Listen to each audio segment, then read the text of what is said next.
Os Três Reis Magos.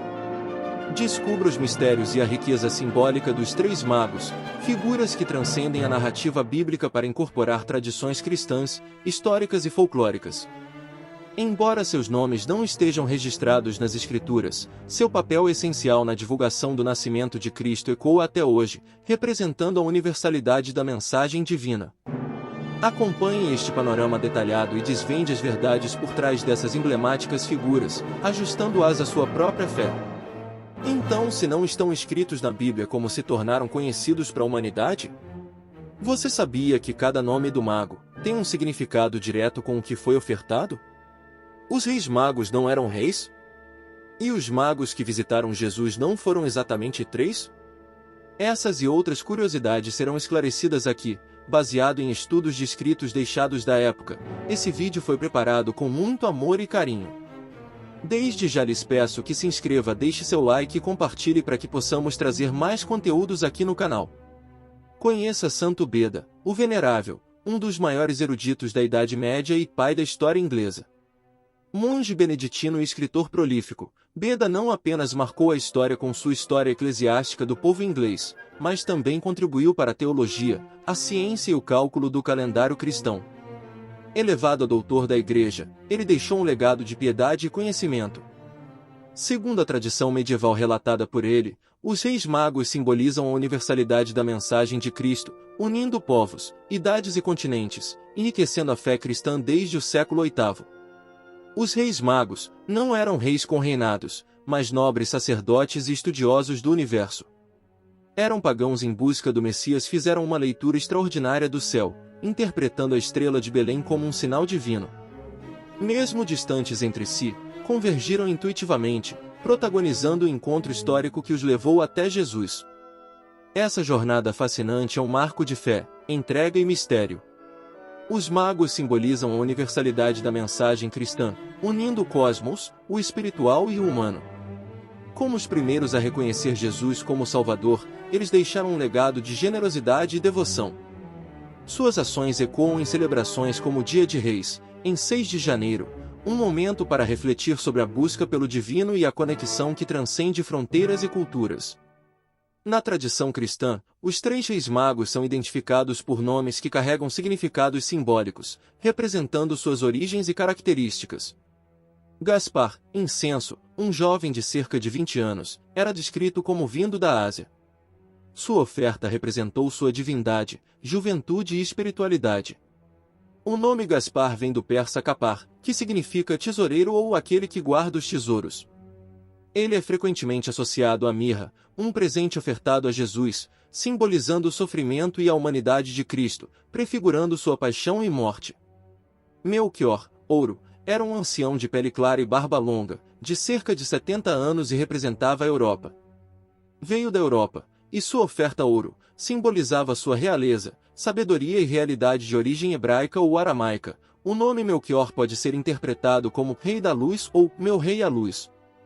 Ele é geralmente ligado ao ouro, um presente que representa a realeza de Jesus como Rei dos Reis, honrando sua majestade divina.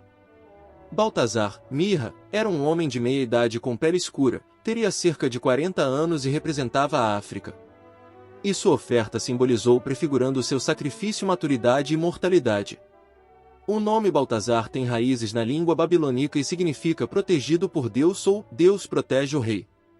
Ele é associado ao incenso, um presente que simboliza a divindade de Cristo e sua conexão com o sagrado, usado tradicionalmente em rituais religiosos.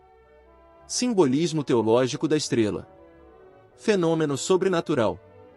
A estrela tem um forte simbolismo espiritual e teológico. Luz divina, representa Jesus como a luz do mundo, iluminando a humanidade. Guia espiritual, simboliza a busca pela verdade e o caminho da fé. O rei Herodes, conhecido como Herodes, o Grande, apesar de ter outras moradias em lugares estratégicos, residia principalmente no Palácio Real em Jerusalém. O palácio luxuoso ficava dentro da cidade murada. Foi construído por Herodes e era considerada uma das obras mais grandiosas da época, refletindo seu poder e riqueza. Quando os magos chegaram a Jerusalém, eles questionaram: onde está aquele que nasceu para ser o rei dos judeus? Pois vimos a sua estrela no Oriente e viemos adorá-lo. Mateus capítulo 2, versículo 2. A história da estrela de Belém vai além de um fenômeno celestial, revelando uma profunda dimensão espiritual. Os magos, guiados por uma intuição divina, enxergaram o que Herodes e os habitantes de Jerusalém não puderam ver, um chamado especial do plano de Deus. Quando chegaram a Jerusalém, a estrela desapareceu temporariamente. Os magos iniciaram uma busca pelo rei dos judeus recém-nascido, perguntando entre os habitantes e autoridades locais. Essa investigação gerou grande alvoroço e rapidamente chegou aos ouvidos de Herodes. Alarmado com a possibilidade de perder o trono, o rei convocou secretamente os magos para uma reunião, onde, de forma enganosa, pediu que descobrissem o local exato do nascimento, alegando também querer adorá-lo. Na realidade, Herodes planejava eliminar o menino para proteger seu poder. A estrela de Belém é vista como um fenômeno milagroso. Após os magos deixarem Jerusalém, a estrela reaparece novamente de maneira precisa, até parar exatamente sobre o lugar onde o menino estava cumprindo-se a Epifania. Mateus capítulo 2, versículo 9. Após a adoração, os magos, avisados por Deus em um sonho, os magos não retornaram ao rei Herodes e seguiram para suas terras por outro caminho, frustrando os planos do tirano e protegendo o recém-nascido Jesus. Essa narrativa ressalta a providência divina na preservação do Salvador e a coragem dos magos em obedecer à orientação divina, alertando-os contra a maldade de Herodes.